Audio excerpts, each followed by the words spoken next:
Tá aí, dona Rita, vamos ver. Ritinha, né? Hoje é alface gostoso, bora lá. Dona Rita, conhece esse casaquinho? Conhece? É, daquela série dos 15 intelectuais? Sim, porque hoje a gente começa uma nova série.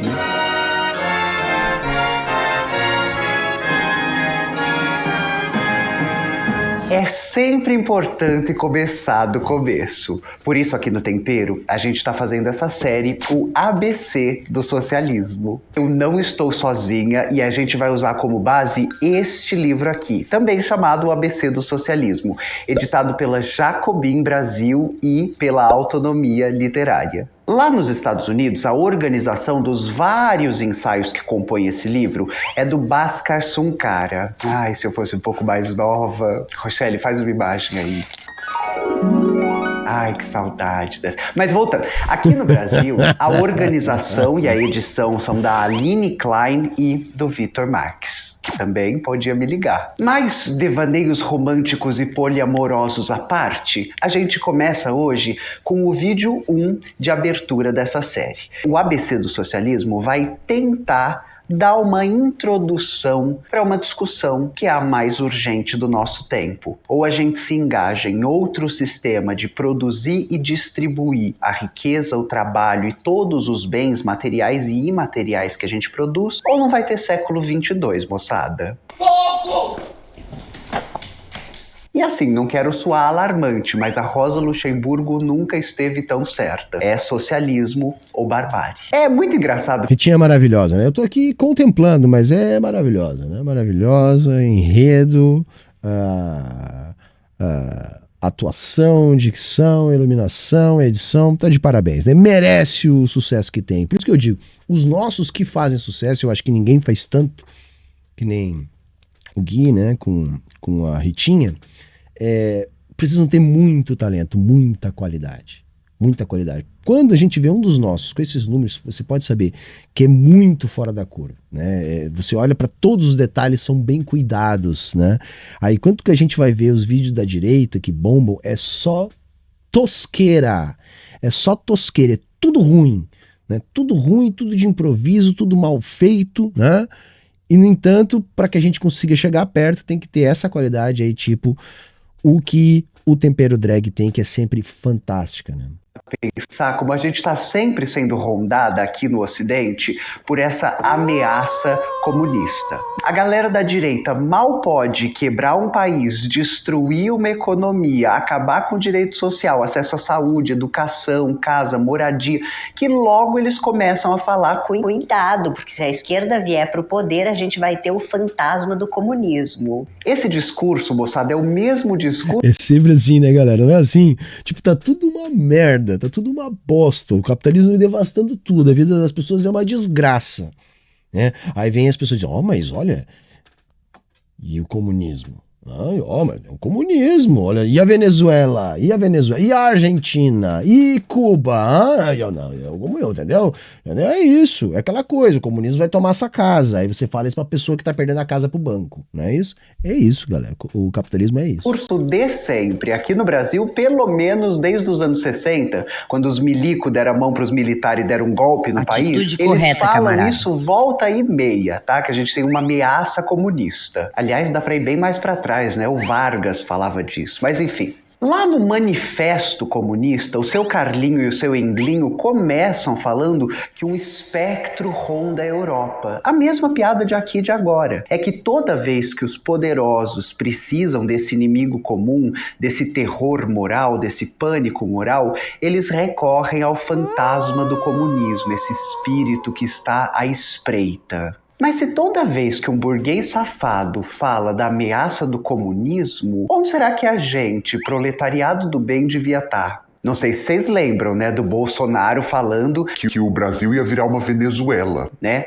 Que se ele não vence as eleições, a gente ia ter um cenário de fome, de desemprego. A Rochelle tá pondo notícias na tela. Falar de fome, de falta de liberdade, exatamente no governo que deixou as pessoas morrerem, mesmo tendo vacina e não comprando, deixou as pessoas morrerem por falta de planejamento, deixou as pessoas morrerem por política de morte e encerrou as iniciativas para conter a fome e entregou o Brasil à fome, é no mínimo curioso. Durante a gestão Bolsonaro, o Brasil volta para o mapa da fome da ONU, do qual já tinha saído durante a gestão petista. É também durante a gestão Bolsonaro que a gente vai ver uma das cenas mais horrorosas da nossa política recente, que são famílias fazendo fila por restos de ossos. Como é que o país que mais produz gado do planeta tem gente fazendo fila para comer resto de osso? E para responder perguntas assim,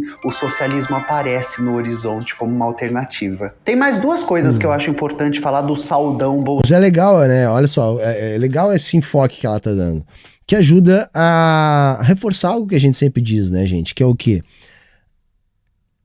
O medo do comunismo é implantado dizendo que no comunismo vai acontecer coisas que acontecem no capitalismo contra os trabalhadores.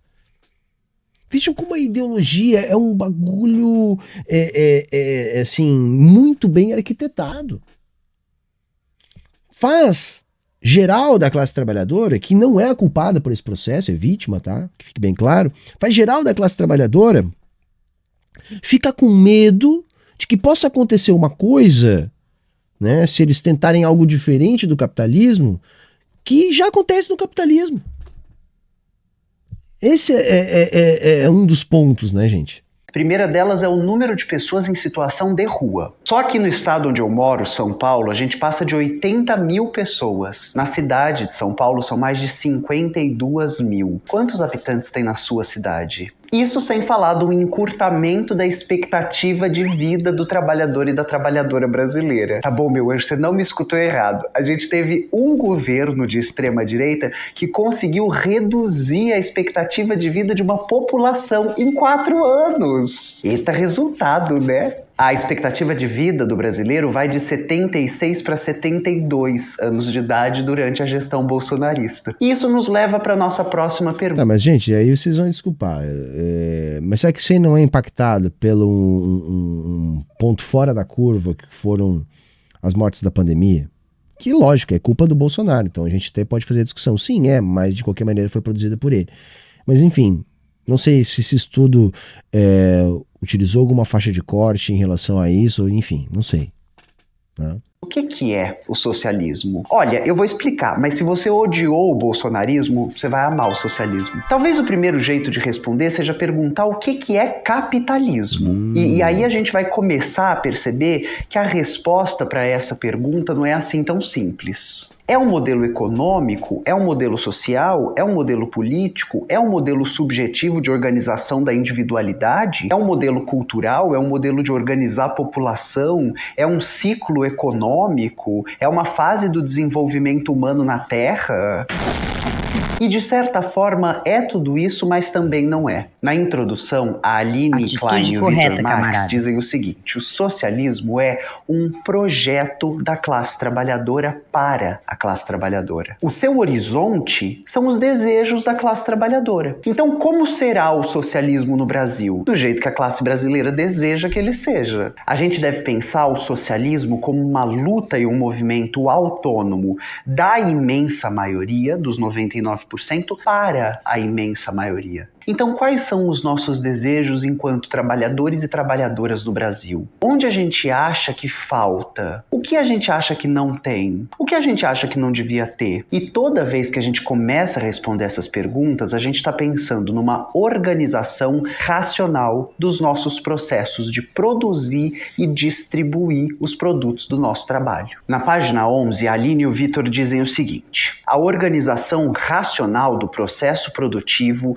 e a regulação consciente do metabolismo entre a sociedade e o resto da natureza são as únicas maneiras de garantir uma vida de abundância e liberdade, não apenas para uns poucos, mas para todo mundo. O socialismo é também um projeto de semente de vida para imaginar o futuro, porque eu não sei se você sabe, moçada, mas 200 anos de capitalismo meio que destruíram o planeta. Nada disso é novidade, tá? O seu Carlinhos... Bacana. Eu gosto muito do approach, né? Porque são muitas formas de falar sobre o socialismo, né?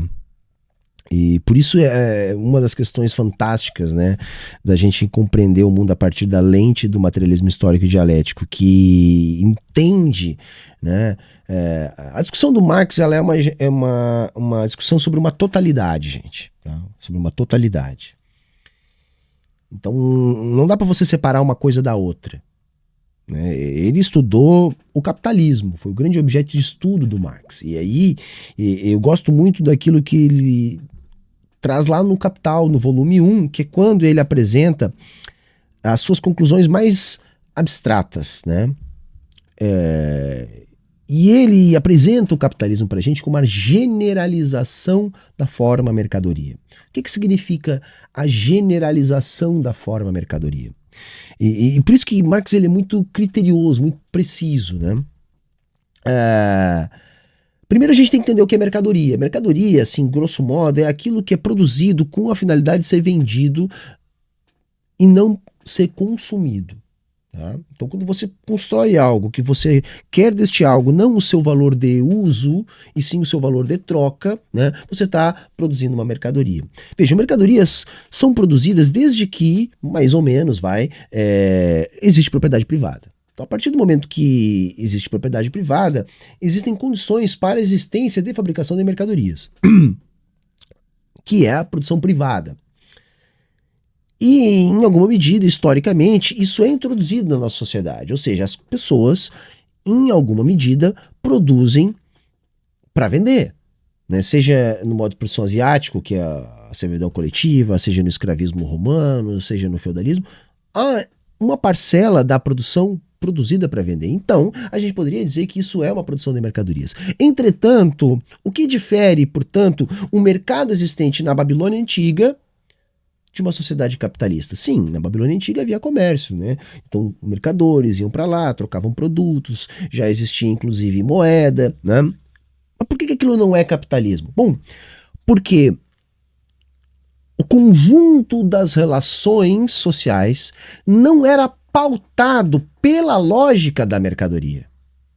A lógica que pautava as relações sociais ainda era a lógica que estabelecia o poder político a partir do poder econômico extraído do controle da terra, que naquele momento era de controle do Estado, que representava diretamente a classe dominante organizada, dispondo dos aparatos de dominação de classe sobre a classe trabalhadora. Então veja, o poder político na Babilônia não era determinado pela lógica da mercadoria. No capitalismo, a lógica da mercadoria se generaliza. Portanto, a lógica que parte da produção de mercadorias é a lógica que estrutura a hierarquia política da sociedade. Portanto, o poder político, que invariavelmente deriva do poder material, se assenta no controle do processo produtivo de mercadorias, diferente da Babilônia, que se assentava no controle da terra pelo aparato estatal. Percebam, então não existia mercadoria, para o bem do argumento, grosso modo, na Babilônia Antiga. Mas não existia a lógica da mercadoria pautando as relações políticas e econômicas, ou seja, o conjunto das relações sociais e de produção. É isso que Marx nos diz. E o que seria o socialismo, então? Bom, o socialismo é a instituição da classe trabalhadora como organizadora política das relações de produção. É isso que Ritinha está nos falando aqui. Quando ela fala em organização do horizonte, organização dos anseios, é isso. Olha, a classe trabalhadora, e Marx vai dizer isso em outras passagens, precisa estar organizada e dispondo do aparato de dominação de classe por excelência que é o Estado. Porque só assim ela vai conseguir organizar o seu horizonte de organização das relações de produção. E como Marx não é um idealista, ele não vai dizer como é que isso vai ser. Por isso que vai ser o nosso socialismo quando for a nossa vez. Desde que a gente perceba que o poder político está organizado no sentido de atender à construção de uma sociedade pelos trabalhadores, para os trabalhadores. É isso que Ritinha está aqui com muita maestria ajudando a gente a entender.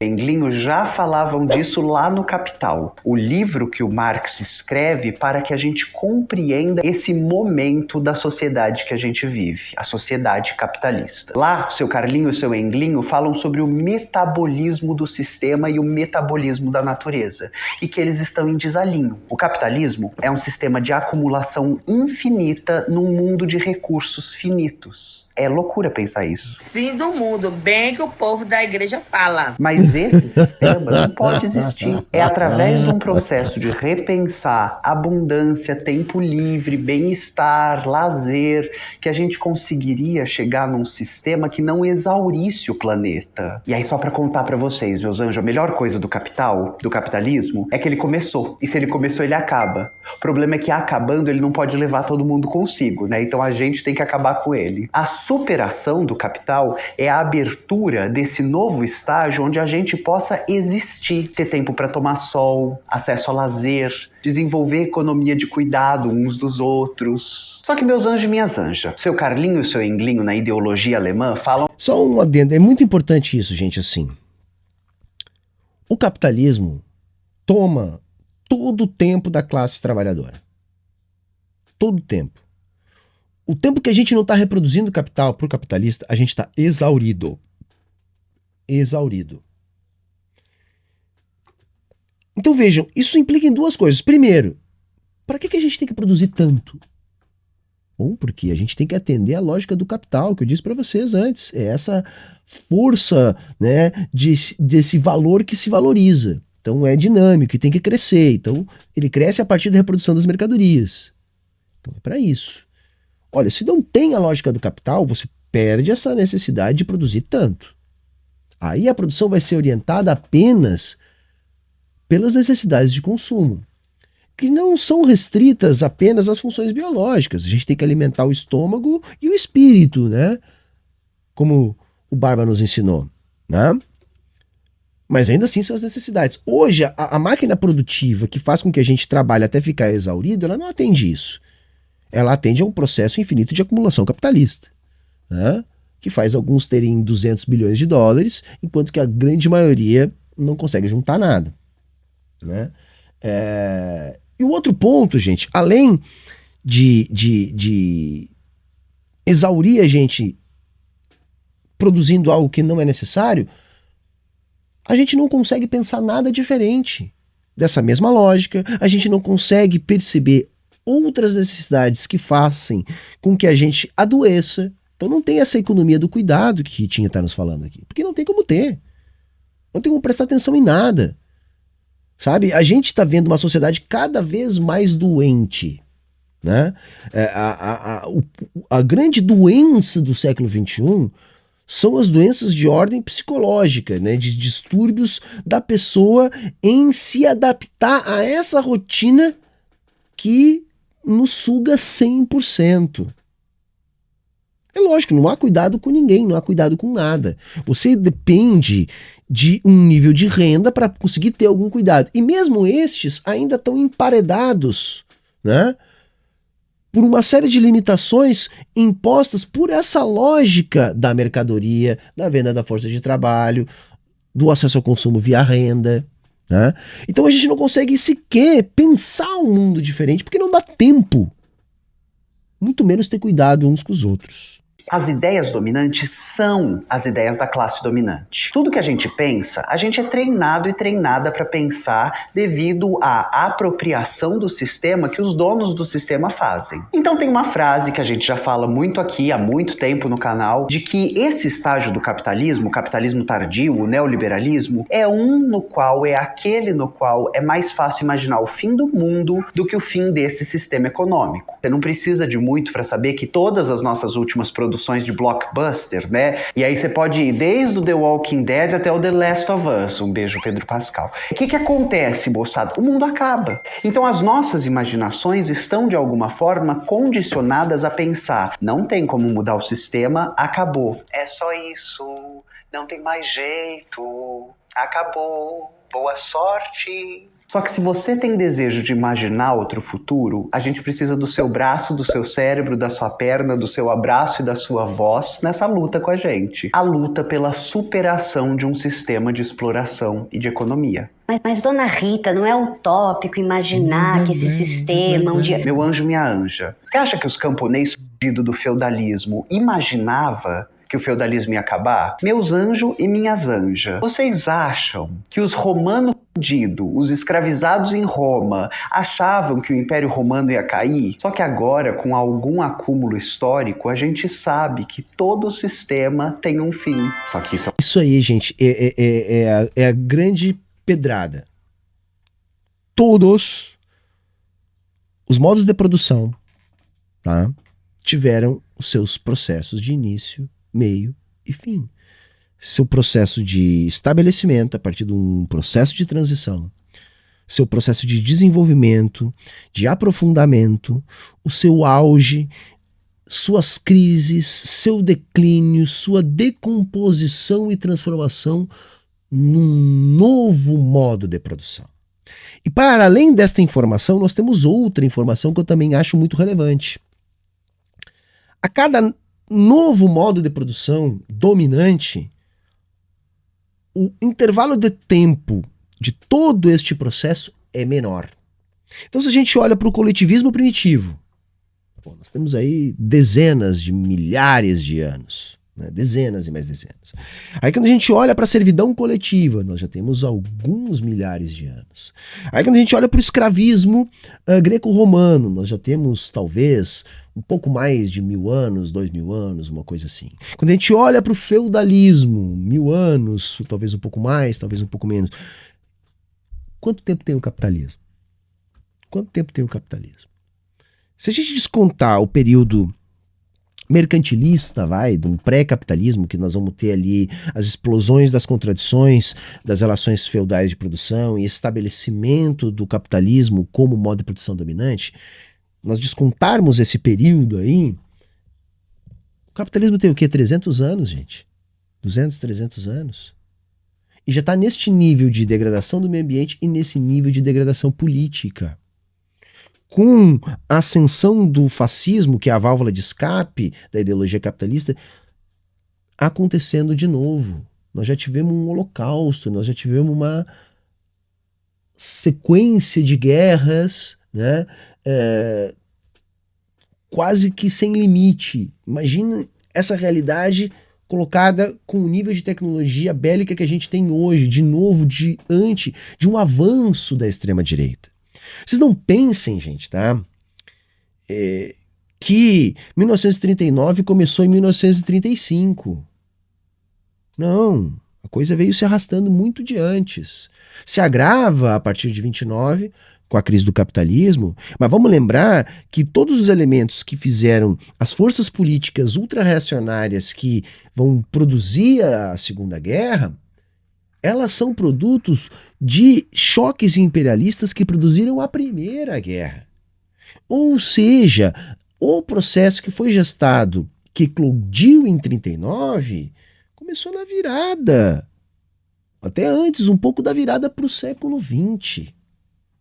Quantos anos até explodiu uma guerra naquelas proporções? Nós estamos de novo diante de um avanço. E muitas coisas se repetem.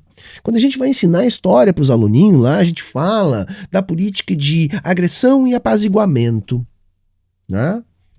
Da Alemanha em relação as suas fronteiras. Resumindo aqui, termina a Primeira Guerra, Tratado de Versalhes, um monte de proibições bélicas à Alemanha e econômicas também. Pois bem, né, quando o Hitler chega ao poder, ele começa a descumprir as resoluções e lá pelas tantas começa a atacar regiões vizinhas. Ou seja, numa política de agressão. Mas o establishment imperialista do capitalismo não via o fascismo como uma ameaça tão grave, afinal de contas não questionava a propriedade privada. O que realmente ameaçava o sistema era o perigo vermelho, era o camarada Koba, era o fantasma do comunismo. Então, como Hitler era abertamente anticomunista, uma vez que ele fazia uma defesa irrestrita da propriedade privada e das relações capitalistas de produção, a ideia era, não é tão ruim, afinal de contas ele não é comunista e ainda é contra os comunistas, então vamos fazer de conta que não está acontecendo nada ali, porque afinal de contas, se der problema, essa força que a Alemanha nazista está ganhando vai ser problema com os soviéticos. Qualquer semelhança com o que está acontecendo na Ucrânia não é mera coincidência. Não se consegue uma foto dos exércitos ucranianos que não tenha um símbolo nazi. Não tem. Não tem. Tem batalhão nazi incorporado oficialmente às forças ucranianas. Né? O ídolo dos caras é o Stefan Bandeira. Né? Ficam inventando história da carochinha para fazer de conta que a SS que atuava por lá não era leal ao Hitler, sendo que era condição para fazer parte do grupo jurar lealdade. Mas aí Washington manda dinheiro. Mas aí é feito campanha. Chegaram ao cúmulo agora, há poucos dias atrás, de lá no parlamento do Trudeau, do Canadá, né? Social liberal, né? Que muita gente gosta de achar que é esquerda para eliminar a esquerda e deixar o debate entre os sociais liberais e os neoliberais. Os caras foram lá no parlamento aplaudir um soldado nazi, gente.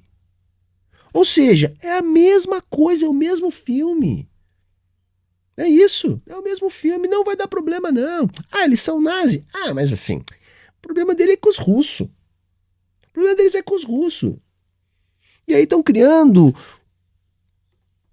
um acirramento tão dramático nos conflitos políticos naquela região, no Oriente Médio, no Sudeste Asiático, que todo mundo sabe que se não for revertido, tudo mais constante vai gerar uma guerra de novo. De grandes proporções, porque nunca deixou de ter guerra. Eu estou falando de guerra generalizada entre potências, como o que a gente teve na Primeira e na Segunda Guerra Mundial. Que também não foi generalizada, pelo menos a Primeira Guerra foi muito na Europa, a Segunda Guerra foi muito na Europa, mas teve alguns outros focos. Eu temo que hoje uma guerra dessas proporções seja incomparavelmente pior. Por isso que tem muita gente que diz que se tiver a Terceira Guerra, a gente sabe que a quarta só vai ter se for com paus e pedras. Não é isso? Porque não vai sobrar muita coisa, né? Assim que a gente diz. É filme repetido, nós estamos vendo a mesma ladainha, estamos vendo a mesma coisa.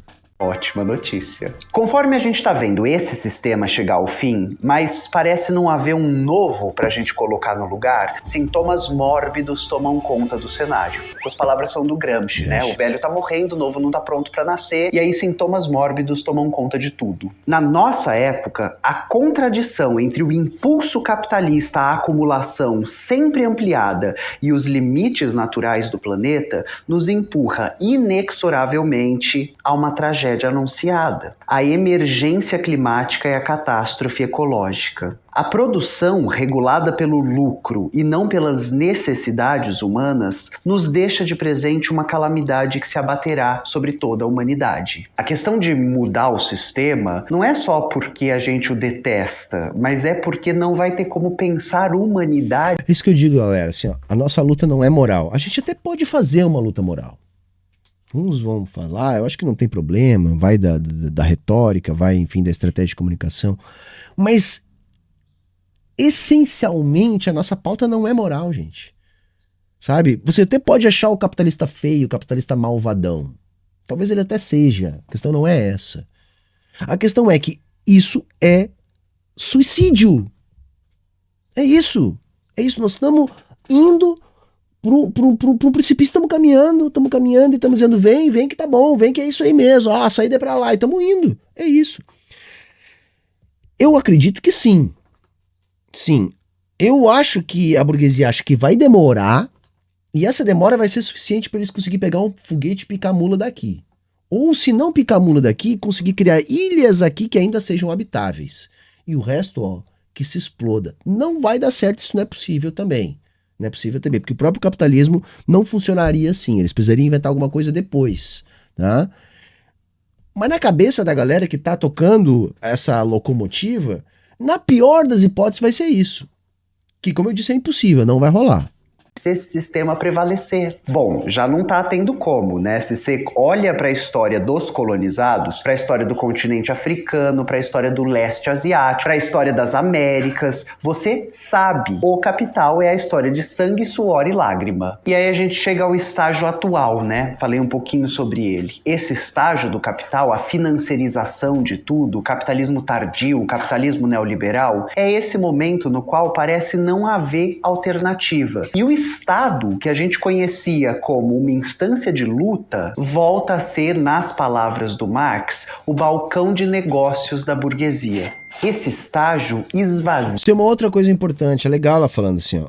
Quando Marx e Engels estavam escrevendo, e até posteriormente, quando Lenin estava vivendo tudo aquilo e também escrevendo,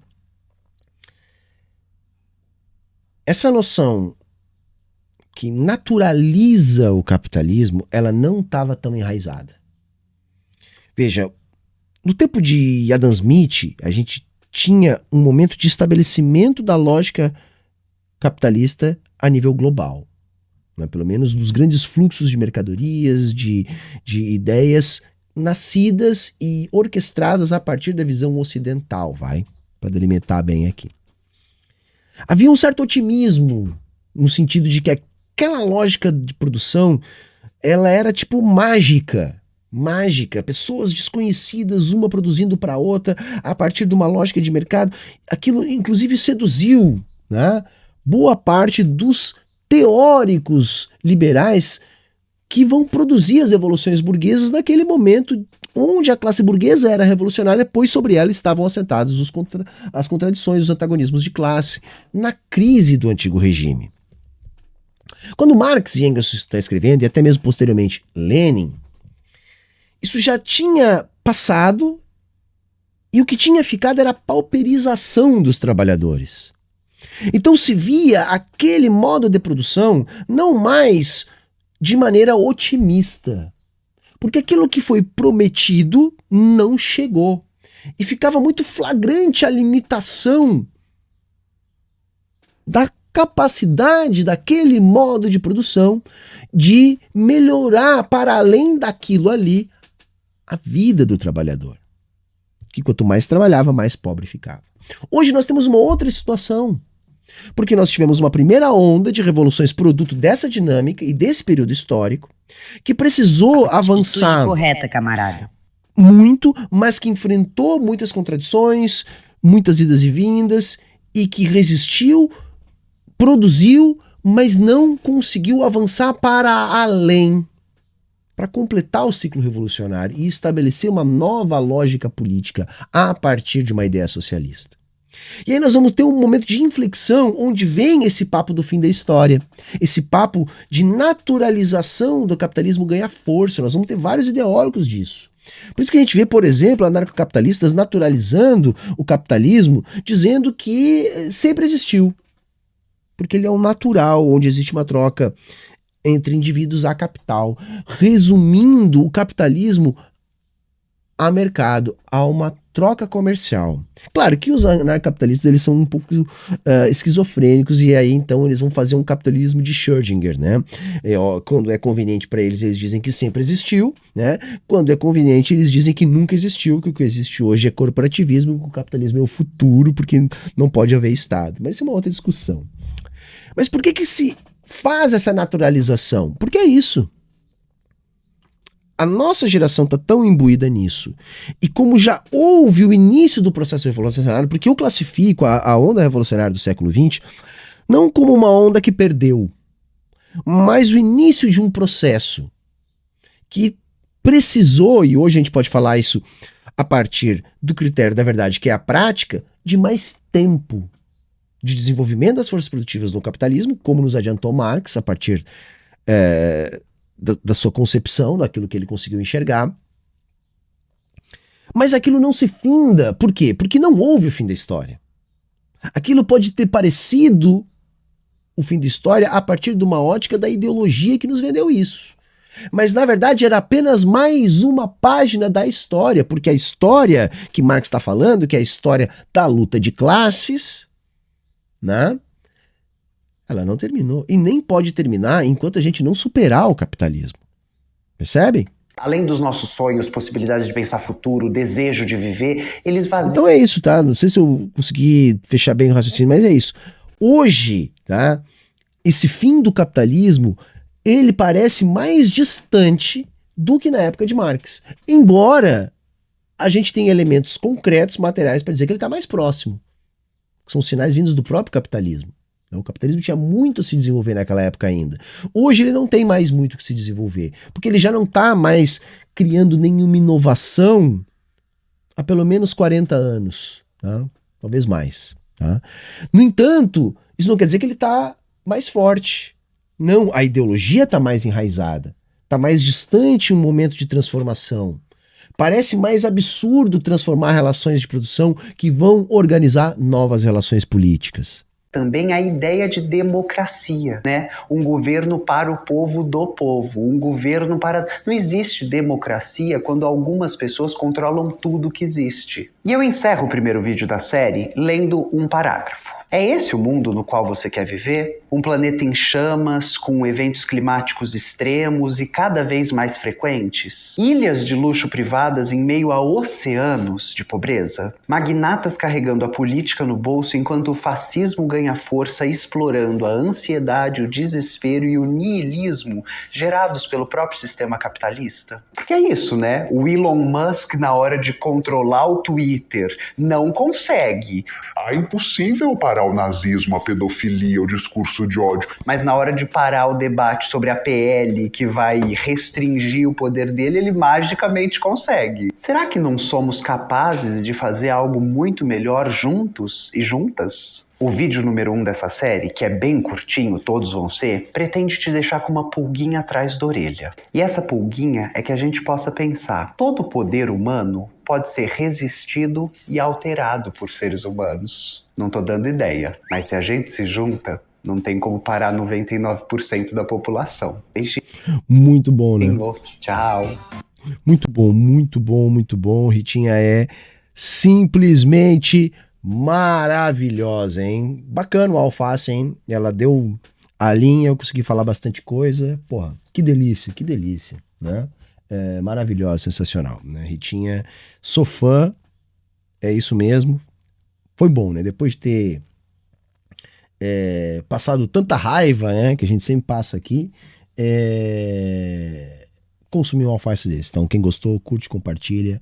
Valeu, muito obrigado, tá bom?